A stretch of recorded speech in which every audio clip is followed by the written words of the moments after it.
I'd been in a long-distance relationship with my boyfriend Adrian for 5 years. Every night he'd call me to satisfy his needs. Right before he came, his voice would always go thick and low. Harper, I miss you so much, it's killing me. The day before Valentine's Day, I booked a flight home and hid in his closet to surprise him. When Adrian walked in, I was about to jump out. Then I watched him carry my best friend Chloe onto the bed. She straddled him, unbuttoning his shirt one button at a time, her voice syrupy and sweet. Adrian, that idiot Harper still hasn't figured out we've been together for 5 years. How boring is that? She's begged you to marry her 19 times. Why don't we give her a surprise at our wedding next week? I clutched the engagement ring in my palm. My mind went completely blank. Adrian's hand slid under her dress, his voice lazy. Why the rush? I already sent her to work in Scandinavia. You're still worried? Through the wooden slats, their shameless moans echoed in my ears. I curled up in the closet, my hand pressed over my mouth. My heart was already dead. The two of them lay tangled and naked on what was supposed to be my wedding bed. Tears hit my phone screen. Right then, it lit up with a text from Adrian. Harper, let's not just call today. How about a video call? Chloe glanced at the message and let out a cold, mocking laugh. Adrian, you let her listen while we fuck, but now you want to live stream it?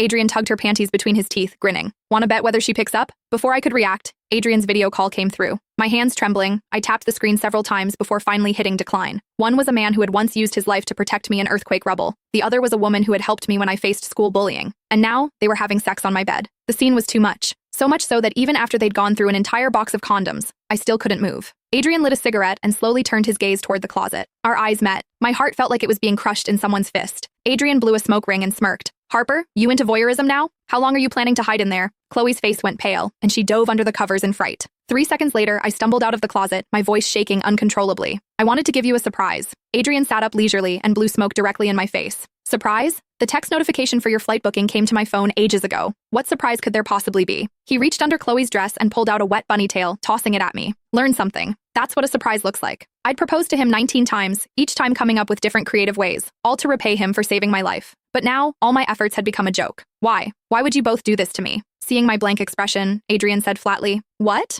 Harper, you didn't actually think you could have me all to yourself, did you? That's pretty selfish. Besides, Chloe moans pretty loud every time I call you. You seriously never heard her? So every time he told me he missed me, he was inside her. I couldn't stop shaking. My stomach rolled with nausea. Chloe pulled on my nightgown and put it on slowly, smiling mockingly. Harper, didn't you always say you'd share everything with me? You're so busy with work, I was kind enough to help Adrian with his physical needs. Shouldn't you thank me? I shoved her away violently and grabbed a photo frame, hurling it at her. Get out! Both of you get out! Ironically, the photo of Adrian and me in the frame had already been replaced with a picture of Chloe in a bikini. And every day, Adrian would tell me that when he missed me, all he could do was look at my photo. Turns out he meant this kind of photo. A shriek rang out. Adrian didn't hesitate to shield Chloe. The frame struck his temple, and blood immediately began streaming down. Harper, can you stop being crazy? It's not like I'm abandoning you. Not marrying you isn't my fault. Have you really never looked in a mirror and— Click the link in my bio to get the full story for free.